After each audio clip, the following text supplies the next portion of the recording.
Welcome to the Pixel Retentive Podcast, where we, a business owner and an artist, discuss the business of art and the art of business.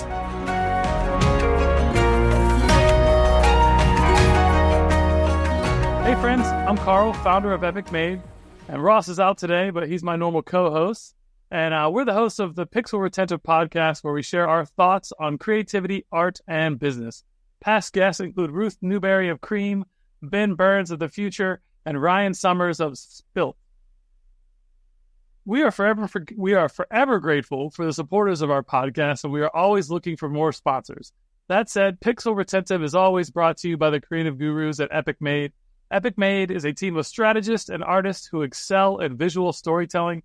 Our studio crafts unforgettable animation and illustration that not only captivates your audience, but also drives tangible business results. We specialize in engaging imaginative, pop culture savvy brands with beloved clients like Nickelodeon, WWE, and Sci-Fi. Visit getepicmade.com and let's collaborate on your next creative campaign. All right. So with us today, we have Julien-Pier Bélanger. Julien dived... Welcome. And I didn't fully butcher your name. I'm sure it was still Americanly bastardized, but pretty close, I feel like, after 10 tries. All right. So Julien dived headfirst into a photography career straight out of high school in 2017 until he was asked to DP a student film.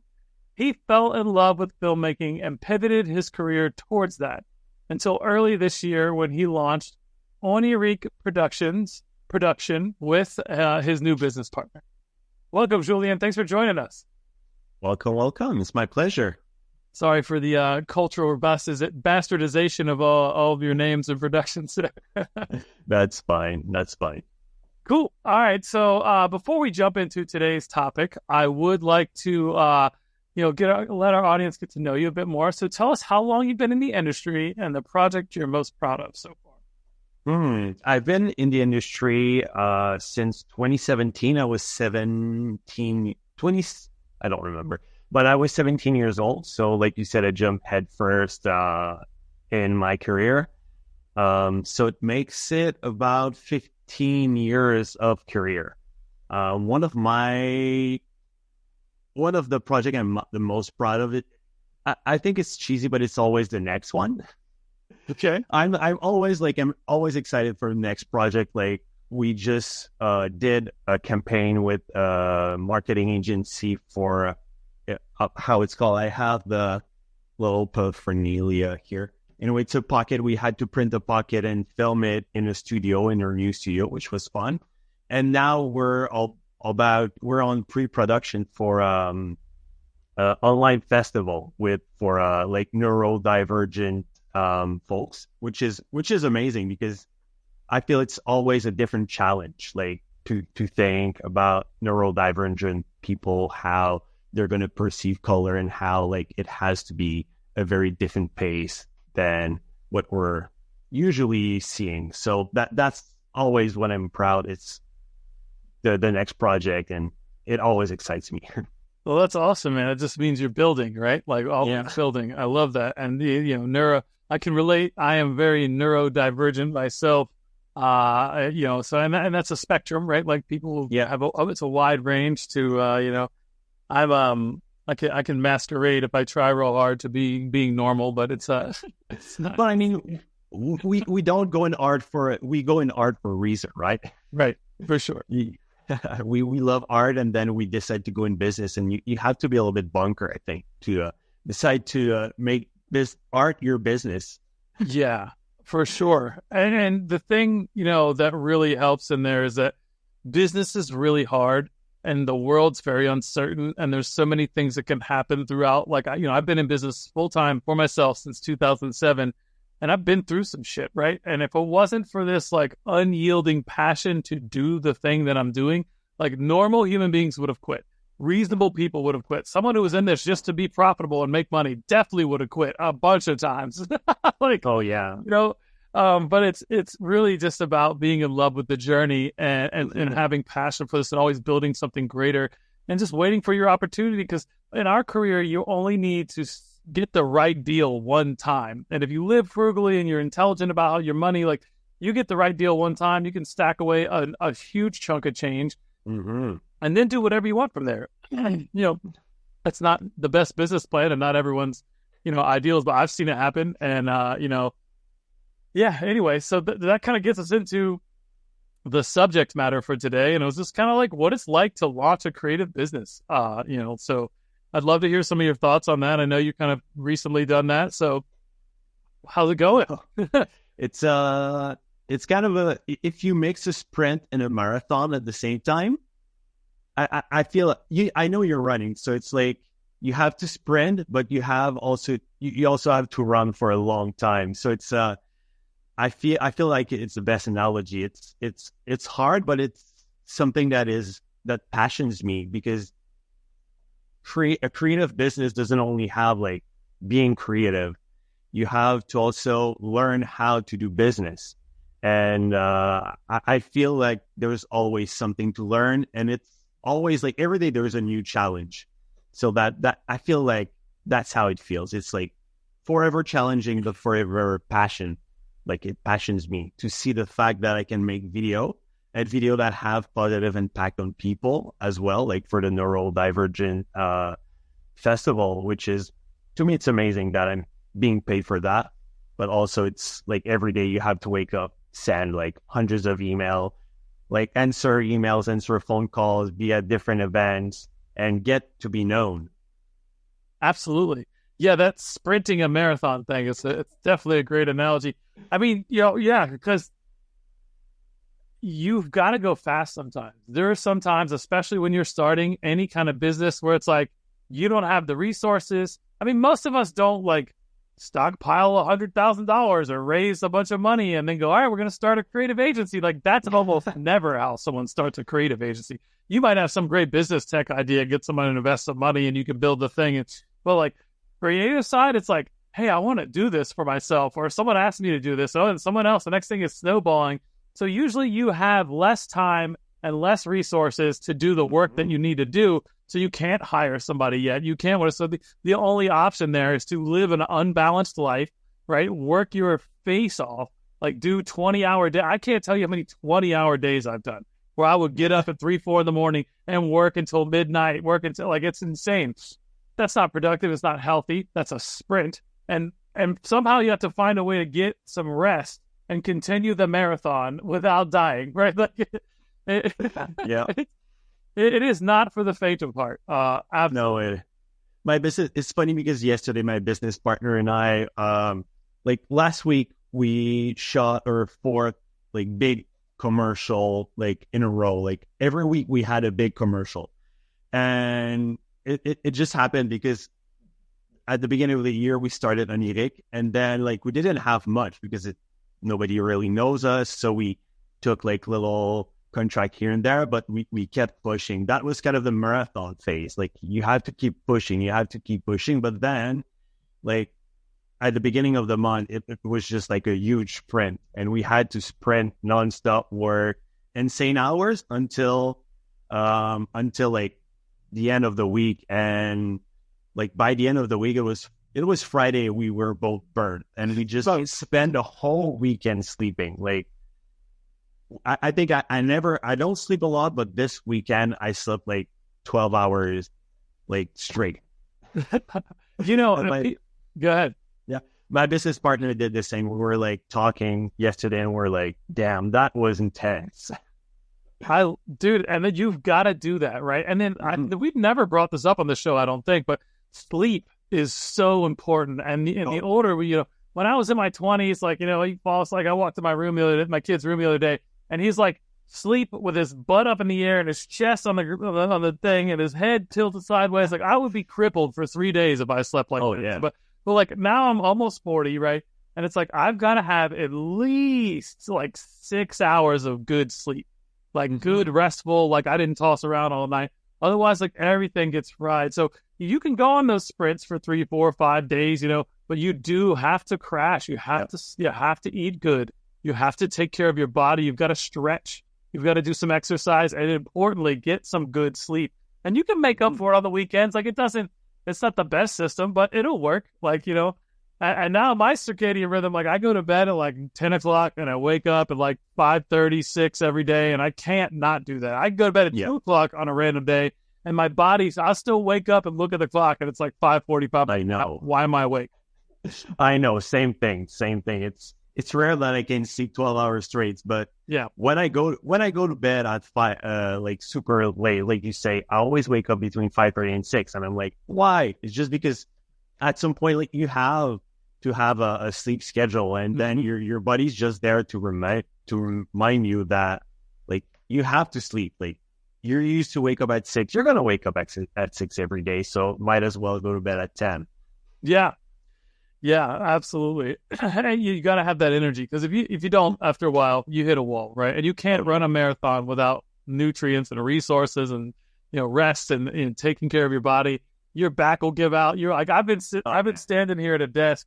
Like I went from I did like 3 days of crazy work, went to New York, did a show, sold a bunch of paintings and a live show, like did all kinds of stuff, came back and was doing a live stream on Saturday, and I caught COVID in between all that, didn't notice. Right, and I'm just standing at my computer, and all of a sudden my back just went, like in the middle of this live stream. I was like, I just feel like someone just stabbed me in the back, and then I crashed like bad for like 2 weeks. It was the worst 2 weeks of my life. I actually got COVID for the first time, and it was crazy. But anyways, yeah, I just pushed myself off the edge, right? And you only do that a couple times before you learn where your edge is, and you're just like, yo, I can't do this. So that's just the body side of this, right? Like the physical part of like you are a limited human being who's trying to build this thing that's bigger than you, an extension of you, and connects with other human beings and does things. So yeah, just being mindful of that part of it and being intelligent about it, I think is huge. So let's talk about like the state of like, promoting yourself. How are you getting these first jobs? I know you're part of the Futures like incubator thing, right? That's how we met you. Yeah. Ben. I assume that was no small decision to join that, and probably has been very fruitful. Let's talk about that some. Yeah, I mean the first few contract I got was through my business partner, because he's been in Sherbrooke for I think 15 years, and he's been doing that for 5 years. So in Sherbrooke, and as he was growing, as he was doing his thing, like he got bigger and bigger client. And when I arrived in the picture was last year, he just had his biggest year. And then when we started at the beginning of the year, we kind of trailed off these other contract he had. So we contacted his previous clients, and we just kind of like pitched them new ideas, new video. And then that kind of started it. It wasn't the biggest contract, but then as those were used to like just pay rent, I started like sending a bunch of email. We started going at events, and we also did like very different type of outreach, like making a cake to a marketing agency called Cake. I tell that story a lot because it was fun and fruitful. There's a marketing agency where I live that are called Cake Communication, and their logo is just like a smiley face. So I went at a cake shop and I said, I want this color and I want like this smiley face. Can you do that? They say yes. I bought the cake, and then also bought like card, like a birthday card with wildflower. And I said, like, because we want to have like great relationship bloom. And then we brought it, like just knock at their door and be like, here's some cake. And it caused kind of a commotion. And then the owner of the agency just came out of his office. Sorry, my English this morning is a little bit rusty. You're fine. And he just gave his business card, and then a business relationship started. So that's kind of what we did. That's amazing, right? So that's that unique, crazy off the wall idea. I'm sure you looked at your business partner, you're like, hey, what if we made him a cake? Like, how did this idea spawn? Because look, what you did was disruptive, right? No one's ever walked in their office with a cake really not asking for anything. Like, here's a cake, here's a card. We want to get to know you. Let's make a relationship bloom. Little cheeky thing there. That's cute, right? Like, and it was lighthearted and fun, and like it's just that give mentality. Like, I'm gonna give something, and then like, so tell me, so how'd it go? This they came out, gave you the card. Have you guys done any work with them yet? Yeah, we did two publicity with them. We did two campaigns. That's amazing. Yeah. And the way I came up with this idea is just I was walking downtown and I saw like cake and I was like, there's probably a million people that did that already, but let's try. And turns out we're the only one, and they existed for like 20 years. We're the only one who made a cake for cake. Oh, wow. Well, everyone loves cake, and I mean, you hit the nail right on the head there. Beautiful. That's really good. All right, so you said you like the first thing you guys did was reach out to some of your partner's old clients, right? Like, so that's a huge thing, right? Any established relationships, the easiest sell you're ever going to make, you can ask anybody, is someone who's already bought your shit, right? Like, that's the easiest sell, right? If they need another thing, so it's all about timing or building the need, which is a whole other deeper dive we can get into. You said you've done some cold emails as well. I just email outreach. Now I'm sure those aren't like the most. Email outreach can be done so horribly wrong, and we all see that, right? So like, do you have any like how has email outreach worked for you at all, and what has been some of your success on that? It did. Honestly, I'm honestly surprised because in the accelerator, the future accelerator, they teach you a way to like do it, and it's kind of a template. So they give you like, oh, do this amount of email and whatever. I took that and I just infused my own personality. So what I do is I'll go on Instagram or like I'm finding the email of someone I want to reach out, and I'm going on their Instagram, LinkedIn, and whatever, and I try and find something funny to say. Because I'm someone, if you know me, I'm somebody who like loves dad jokes. I love bad jokes. I'm always like tongue in cheek and trying to like make people laugh or like make awkward situation because I kind of like this awkwardness. So when I send email, I'm like, oh, I saw that your dog just like ate yours, whatever. Like I don't know what I send because it's always off the cuff and I don't go by a template. I just like, hey, I saw that you like biking or you like wiener dogs. Here's like a photo of like my dog eating like a sausage or like random things like that. And people think it's funny because nobody reaches out to other people in that way for like business because usually people try to follow an etiquette and I try to not follow the etiquette and just be like funny and show what it's like to have a relationship and be friend with me. And that way you want to be friend with me and with my business partner. And then by being friend, we're doing business. It's going to be fun. That's kind of like the way we're trying to approach that. The important lesson there is that people do business with people, not businesses, right? They really don't give a shit about if the business is the greatest thing in the whole world. And oh my God, you get there and the people you're dealing with are not people you enjoy. You're not going to continue giving them business, right? So on the flip side of that, might as well promote yourself in a way that's authentic and real. I love that strategy. That right? Because they're like, hey, we're so-and-so. We're going to get you $1 billion in 5 minutes. And look at us. And like no one, we get so many of those emails and they're just like delete. Oh, yeah. Garbage. I hate that. So I love that. I mean, comedy, look, the best ads tie into emotional connections. And the one that most people lean to, I probably say 50% is comedy, right?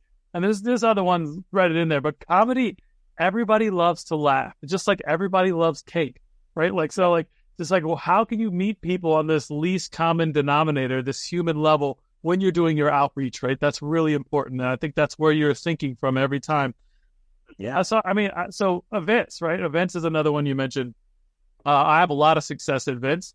I'd love to hear, what kind of events you go to. And obviously, like, you've got to have a target, right? You're not just going to random events. You're not just emailing random companies. Like, you're picking what? Agencies, marketing events? Is that, am I guessing? It's more, we go a little bit broader. We go like, businesses, because what I personally like is to do business with other business.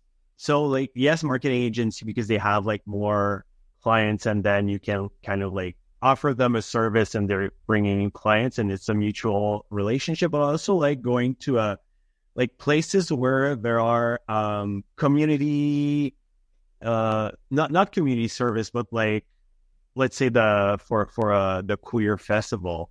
My business partner met her at a show, and and she was doing a slam about being neurodivergent and all that jazz. And then he went to her and just talk with her about her poetry.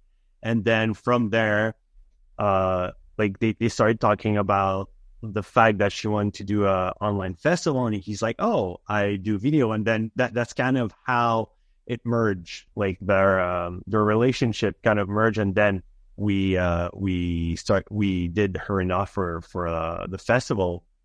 But in terms of like outreach, in terms of like going to event, I'm trying to see what kind of business goes to these events, because we don't want to work with everyone. We want to work with certain type of business that are fun, that have like an impact, that like bring something positive to this world. So we're always looking at, is this event for us? Because if it's like, I don't know, big oil corp, I don't want to bash anything, but like, we don't want to work with like corporations that are only there for profit. We want to work with businesses that bring something to this world. So we're looking, where are those people? Where are those people living? Where are those people like working, going? And also there is other, like what I personally like is events that are not corporate. Let's say this Friday, there's a beer run organized by a bar. So it's basically you run 8K or 10K. And then after that, you take a beer with a bunch of people. And that's where you always end up meeting like business owner that like love to run, or like, right. This is where I feel like you're going to find the most interesting people and the most interesting business owner.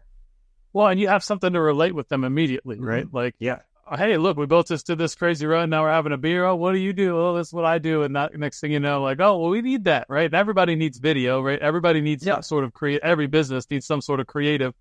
So yeah, I love that. I love that. And what's fun is that way you don't have to sell yourself. You're not in a room with a bunch of people you don't know and be like, oh, here's my card. It's just like, you just randomly talk to a bunch of random people, and then you're going to find 2 or 3 people that have a business and that probably need your service. So you just talk and you don't have to sell. Yeah.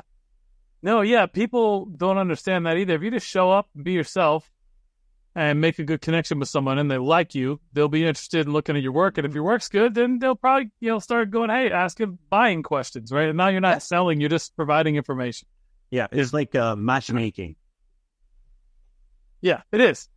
Speaking of which, there's a platform that I use all the time called Lunch Club, which is it's basically like a business matchmaker, right? Like it's online. You build a little profile about who you are, what you do, and then who you're looking to connect with, and they just match you up with somebody. You can do it like a few times a week. I think I don't know. There's limits on it how much you can do, but I do it like once or twice a week.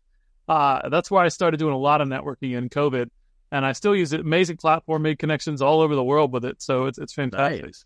I didn't know that. It's in my notebook now. It's great. You should check it out. If you need, I think I need to invite you. I think it's only invite only, but I'm happy to invite you and anybody else listening. Just ping me. I'll invite you.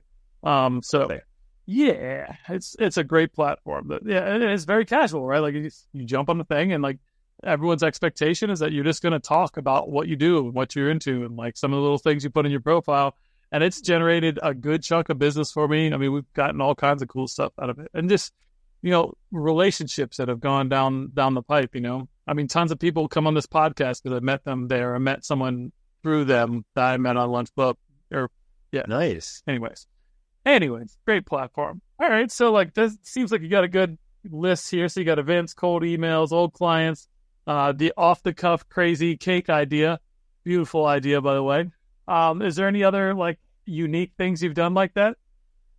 One of the thing that was before starting on eGig, but what I used to do is send video outreach letters. So instead of sending an email, I would just like film myself, and it was very I would film myself say, hey, which and like Stefan, let's say, I would film myself, be a, hey, Stefan, here's like what I do, and send them a sizzle reel and like repeat their name a couple times throughout the videos. So it's just basically a 15-20 second video that I sent to a bunch of like businesses, and they liked it because, yet again, nobody does that. Yeah, it's just a little extra effort that no one puts in. Yeah. And it makes it so personal because you look at the camera straight in the camera and you say their name like 2 or 3 times, or like that person put some effort. It's not just like copy paste and ciao bye. Yeah, exactly. No, that's very good. All right, so I feel like people got some good outreach strategies on how to get business. So all right, so what's one of the things since you started a business that you wish you knew beforehand? Like somewhere where you've tripped up, you're like, wow, I'm not going to do that twice. You know, any kind of good little nuggets of wisdom we could throw out there? Oh, I think there's a lot of things, but I think before starting a business, and what I would always do is just like be hopeful about. I would do my website and post on Instagram and not do a outreach. And I kind of like wanted people to just find me out of sheer luck. And I think one of the biggest thing, and that's one of the things they teach in the accelerator, is that you have to do outreach. You have to let people know you exist, because otherwise, how the hell are they going to find you amidst like all that noise? It's just like, what I wish was that I would never have had this hopeful thinking of like, they're going to find me. No, you need to go towards people and like find them. Yeah, it's always planting seeds somewhere to grow fruit, right? Like, and that looks like you built a relationship with one person, and then somebody else, and then somebody else. Yeah, absolutely. I at one point in the past few years, I cleaned out one of the drawers in my office here when I redid everything, and it was literally like this thick, and I mean, just full of business cards. Like I was like, this is how you build a business, and I always used to pick them up and drop them all down. It's like every one of these cards I got by hand from somebody at a networking thing, right? Like and it's different now because we don't do local business much anymore, right? We're definitely more digitally focused, and our clients are all around the world, but it's the same idea, right? It's that lunch club. It's and going to big events, I think, where people coalesce, especially if you pick a niche. Like if you're doing videography, you don't want to fly around the world. Like you're really, how far do I want to travel to do this? And you have some limitations there. But for people who are doing logos or illustrations or animations or any type of just digital creative work that has no live action component to it, I mean, you can really work with anybody, anywhere, right? So figuring out like where those people converge and like come together at conferences, like, and what those good ones are is a huge thing. And then going to them and just networking, right? Like I have a whole procedure where it's like we'll go to different gaming conventions and entertainment conventions, right? Because that's the niche that we try to focus on. And I'll like I'll take a list of all the exhibitors, right? And I'll go through it and I'll go, all right, well, I'll just check every website. Go ahead, well, these probably can't afford me. And I'll make a lot of like really judgmental, presumptuous things and go, all right, which ones are the highest likelihood to actually be able to afford and utilize and appreciate our services? I'll make a list of them, and I'll use a tool like Apollo.io to find everyone's email address so it'll search their company through LinkedIn databases and stuff. I can pull their email address and then we'll make a little template and go, all right, and we'll hit up every company that's on that list now with the same. It's a templated email, just like, hey, gonna be at Gen Con, love to see you. We just trying to make some connections in the gaming space. Don't try to sell anything. I don't even really get into what we do because that's in my signature. They can take my email address and go up to my website and get it. It's like, hey, I'm just trying to network, and we'll get a lot of responses from there. Some people will say like no, some people won't reply at all, but I try to set up like 10 to 15 meetings a day from that every day that I'm going to be there. And I just go and network and just like talk to people and just say, hey, what are you guys doing? What's exciting? What's in the pipeline? How, what's your current creative team look like? Just get into the weeds, but they already are expecting to talk to me. And that's been very successful. And then I have a follow-up meeting. Once I meet them there, I try to book a meeting for like 2-3 weeks out when it's not so crazy, right? And I always take a picture with both of us as a selfie because they're going to meet. I'm like, look, you're going to meet 100 people today. I was like, let's take a picture. Boom, boom. I take some little notes and I put in my little system and I hit them back that like within a week of leaving, the convention and try to just follow up with them. And that's been pretty productive for us. And it's like a whole system that I've developed over going to a bunch of these over the years. So that's my thing for events, especially in a niche. So that's clever. I've never thought about like going, like when I go at an event and I don't look up as much like who's there, and I don't send them an email prior. But I think that's a like genius idea, because then people are already expecting to see you, and you're not just going wandering around. Oh, brother. Sorry, my son just woke up. Yeah, no, it's way more strategic, way more effective, right? Like, so the way my thought is like, I'm not going to see my son and my wife for a few days like this. I'm going to get the most ROI possible out of this, right? I'm going to fly somewhere, stay in a hotel, spend a bunch of money on expensive food. Like, no, like if this has to be productive. I have to make money on this. So, and a lot of that strategy, I was taught by my buddy, Jeremy from Rise 25, who actually helped me start this podcast and everything. They do a lot of amazing stuff on that front, really amazing company.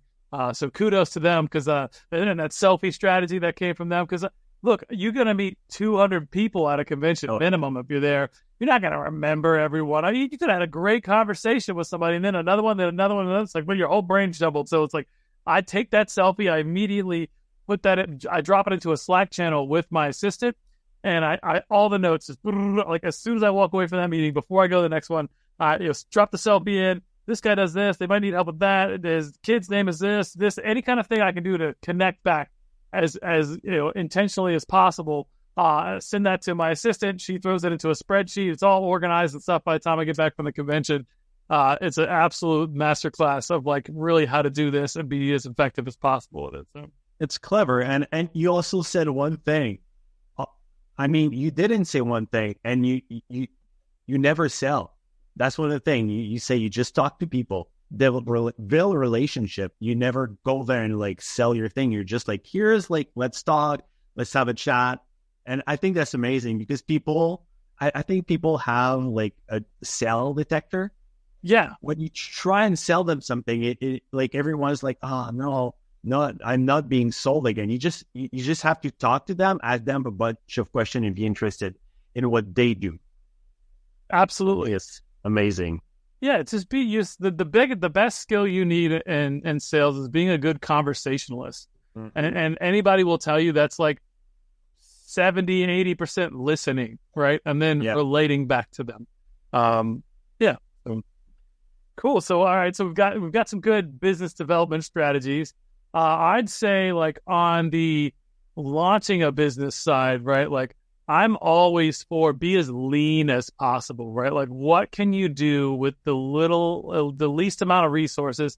How little can you live on, right? Especially out the gate, right? Like I learned how to grow my own food. I learned how to make my own stuff, fix my own appliances, fix my own vehicle, whatever I needed to do to save money so that I could have as much runway as possible and my money can go as far as possible, right? So that's a mindset thing I think people need, especially going into the uncertain times that we're in right now. Like creative budgets have dried up a lot this year because big businesses are still trying to figure out what they can get done with AI, right? It's like they don't quite know, like, do we need all these people, or do we need this, or can we do that? And it's like, you need really talented artists to run these AI. Oh, yes. You like, and the shittier the artist, the shittier the AI work's going to come out. I promise. And it's going to be soon where it's part of all of our workflows. Like I'm deep in a class right now, learning Stable Diffusion, learning Comfy UI, trying to figure out how do I make models that like do what I need to do and get me to where I want to do the polishing work faster, right? And while also remaining, creating integrity and making sure that like we own the intellectual property of these things. Mm-hmm. We're inputting our ideas, our concepts, our information into a LoRa model that's exporting these things based on our work, right? So there's a lot of ways to go about this, where I think a lot of people in our field still think that AI is this horrible boogeyman and somebody can just walk up to the computer and type in, make me a great logo for my company, and it just shoots out a great logo in vector format, and everybody, and they don't need to hire a graphic designer. Like, we're not there. Oh, no. And I don't think we'll ever be, unless we're like giving them sentience. and they're like, and then they're just gonna overrun the world and like it's gonna be a Terminator thing. Terminator, right? Yeah. We're gonna need Arnold Schwarzenegger to come save us. But I think what's really important here, I think, for creatives in all fields, and really any field at this point, because everything's kind of getting tackled by AI. The ideas of innovation are just always going to be the things that win. Now, AI can help you get there, but like if you jump into AI and you train a model and you really get down into the weeds of it, and like you're even in a language model, and I'm just like, give me 5 ideas for a blog post. There are 5 interesting ideas, and then I'll do 5, 10 more, and then if I read them all and I go through them all, it's like, I'll pull an idea out of that, but it wasn't what they said. It wasn't what the machine came up with, but it inspired the right thing in me through like 15 sort of good ideas, right? Like, So that's how like I've been using it in a workflow right now. Is just like, how do we use this to help with creative block, move inspiration along, come up with ideas that are on the fringes of what we were thinking, but it helps me get there faster, right? So Yeah. Anyways, I just think you can't start a creative business right now and not be keenly aware of AI and not understand how it's going to affect the marketplace. And you should be educating yourself on these tools and what they can do so that you know the limitations of them and where your value really comes into the marketplace, right? Yeah. So, what are your thoughts on that? I personally I love AI. I'm somebody who always loved technology, and I always see it like. I started photography, and there was still film around, and I heard that thing, like, all photographers were like, oh, photography is dead, photography is over, because, like, now every kid can have a digital camera, which is true, and which has been amazing, because now every kid has access to, like, taking photos, and then it was, like, Photoshop became so good that now you could, like, say, salvage some photography, and, like, salvage things that you couldn't before, and people were like, oh, this is killing photography, and then Instagram arrived and Instagram killed photography again, and now it's always that thing where people who cannot follow the time will say like, oh, this is over, like this career is over, I'm like, photography is dead, and photography is alive and well, even amidst AI, even amidst like Instagram, even amidst like now, like, not so long ago, Instagram introduced Reel, and people were like, that's it, photography is over, because now it's video. And photographers creative people found a way to make their photo seen. Like, they were going to film themselves, take a photo, and then the photo is going to be like in their feed and whatever. There's always a way to use technology, and instead of like being against it, I think you have to be with it, and you have to like learn how this is going to affect you and use it at your advantage. Yeah. I mean, so the tools are going to get cheaper, more accessible, and better at bringing your idea to life. And you're going to need less and less skills. That said, right, like the photographs that some kid can use from their phone with some filters in Instagram would have been mind-blowing 50 years ago. Like if you made that happen with a lens and a light effect and did that, and you took these, like, people would be like, oh my God, right? But that's gotten easier to do. So now you need to find creatives, find ways to innovate, right? So like, how can you take all the things you have access and make something crazy that no one could have ever done before, right? Like, how can you animate these things and bring them to life with different tools and different kind of ideas? And like, I've seen some really wild shit out there, and it's exciting. It's really exciting. And it's not going, the analog things are going to have more value than they ever have, because there's people like that hand touch. Like, an actual painting is got a different intrinsic value than a big generated AI image that someone, key prompted, 10 words in and didn't try super hard. Like, oh, I like this, and printed it out. Like, that doesn't have the same value to people. It never will. So it has the human aspect. I think one of the things is, like, you have to be aware that digital and AI is going to be there to stay. But at the same time, people are always going to love analog. They're always going to love like physical thing. And even in driving, like I love driving, and you see Toyota and you see all those businesses trying to like bring the stick shift into electric, which is cool. to me, I see that and I'm excited. And I'm also excited because electricity has more torque. But you're always going to have people who like going to go against that and complain about that. But I feel like the hand touch, like the analog photography, the fact that you were outside of this digital realm when you took that photo and there's a mistake, it's going to be a little bit blurry, it's going to have grain, it's going to be imperfect. I think that's the beauty of it. Yep. And it's never going to go away because there is less and less of it, but people are still clinging and people are still in love with the poetry. Yeah, I love that. There's a term, and I'm sure I'm butchering this too. It's a Japanese term called wabi-sabi. And it's like loving the imperfection in the process and the little like, idiosyncrasies of how a thing's made, right? So that grain in a photograph, or maybe like you're carving a thing and like you carved it a little too deep in this one spot or not enough in this other. And I love that idea, right? Falling in love with that part of it, I think is pretty cool, and people appreciate that. I think there's another aspect here. So look, if we're all just really dive into all the creative things that inspire you, right? Figure out where you think you've got some secret sauce or that you're driven to kind of experiment and play and have fun. And when you hit that flow state, and maybe that's the spot where you can find a way to promote yourself and to build a business on.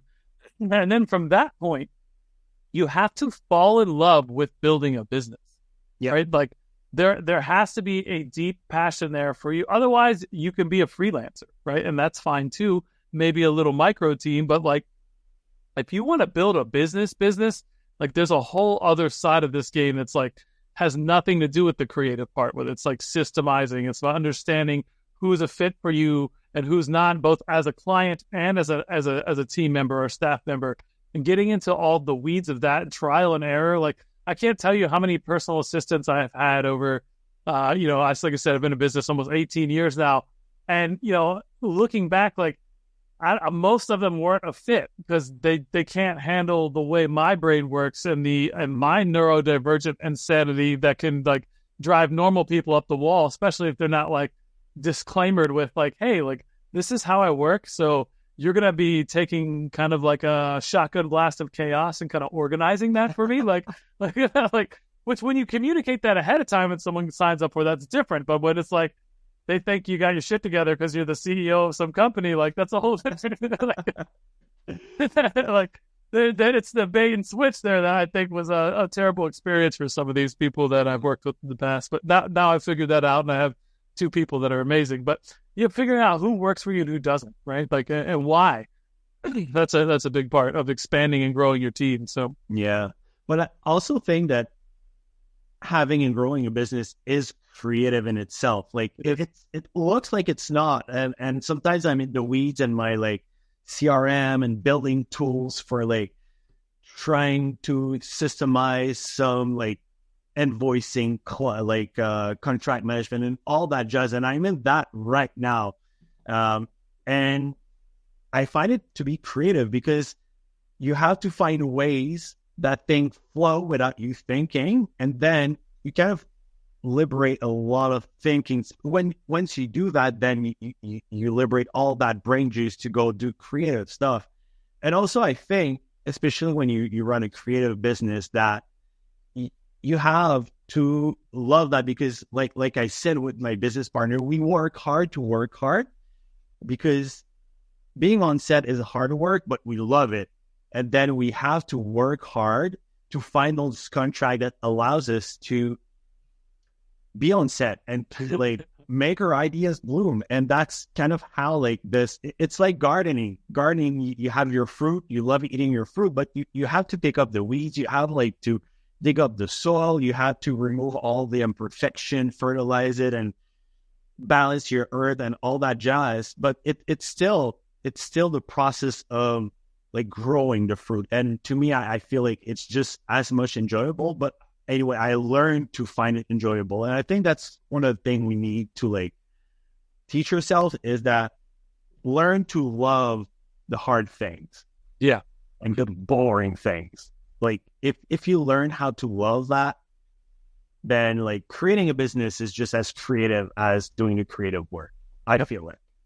Yeah, in that same vein, it's like not a lot. Like I don't love working out like crazy hard, right? Like I was in yoga this morning at 6 a.m. hot yoga, right? I'm dying, and I'm like, why am I here? Like why did I? But like afterwards, you're like, that is what I needed to like rush it through the day. And in your growing analogy, just for everyone else, always build in profit. Chris Do talks about this all the time too. The profit is right. Like I need to eat 50 tomatoes. So I need to grow 75 so I could take 25 of those tomatoes for seed and grow some more crops next year, right? So Yeah. like you always have to get what do you need, what everyone else needs, and a good chunk of profit so they can reinvest that in the business and continue to grow and scale the business. Yeah. Like the business is a person. The way I see it is that my business is as much a person as me and has just as many needs, even more than I do. So it's like, how much does this business need in terms of profit per month, per year to like do marketing, to like do operation, rent, extra, whatever. This person needs to be fed. So you take that profit, you feed that person, and that person is going to like exist and grow as much as you. Absolutely. Absolutely. And one last thing I'd say on that is make sure you're tracking all your numbers, track your expenses, track your income, get a CPA, even fractionally. There's some great CPAs out there for like $200-300 a month. You won't ever regret that. You can't understand what's going on with your business if you don't follow and track the numbers. And then when it comes time to file taxes, you're going to lose your mind. So you only do your tax like by yourself once. One time. Yeah. And you're like, oh my God. And then you realize you owe like $45,000 and like whatever. And then you're like, how did that happen? Yeah. And you don't have that money. Yeah. No, anyways. All right. So we're coming up on time here. But before yeah, man, it's been a great conversation. We've been charging it. So much good information here. People are going to love this episode. But before we wrap, I'd like to ask you one last question. Is there anyone or anything in your career that you'd like to shout out to the audience? Maybe a mentor, valuable resource, or favorite client? I'd have to say two person. Okay. First is my mentor, like the first person who mentored me when I started as a photographer when I was 17 years old. I was posting photos online, and there's that guy who saw my work. It was on a forum, like way before Instagram. He saw my work. He was like, come to my studio. You show like great talents. You show like you're passionate. Come to my studio. We're going to take photos, have fun.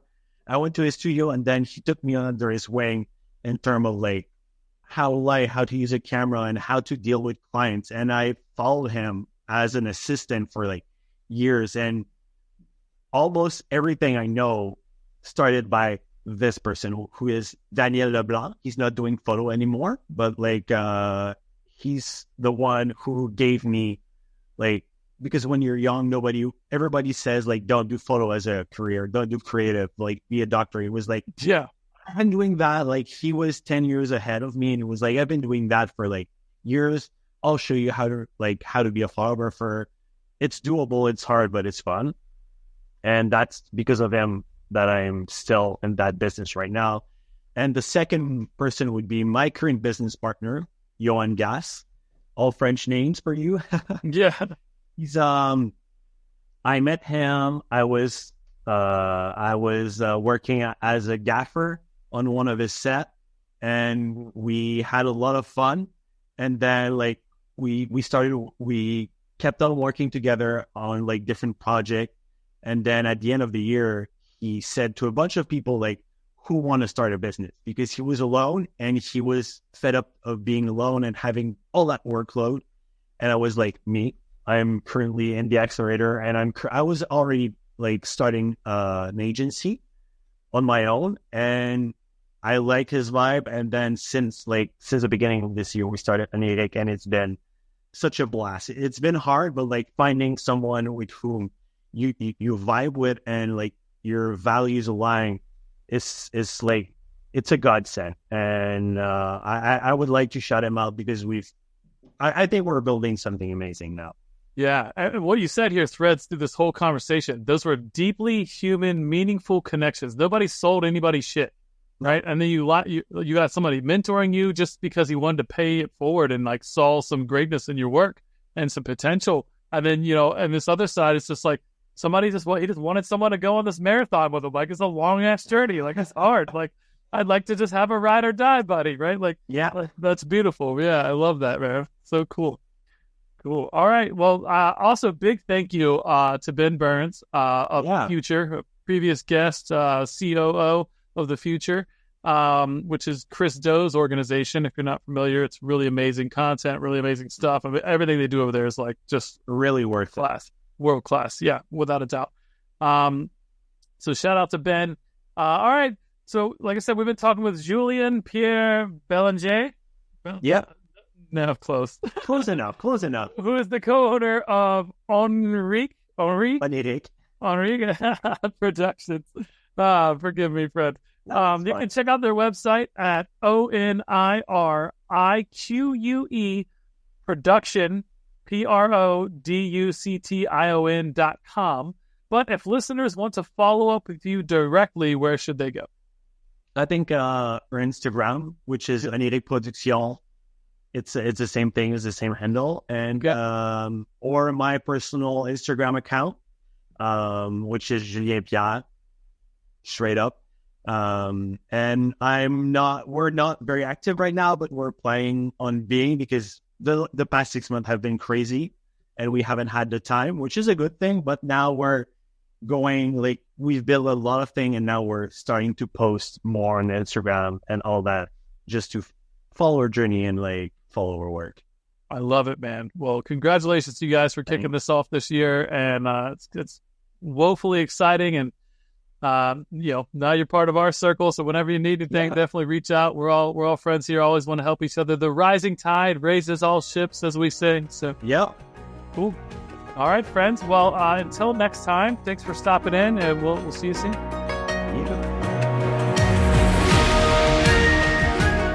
We really hope you enjoyed the show. Please like and subscribe to join us on our next journey through the world of art and business on the Pixel Retentive Podcast.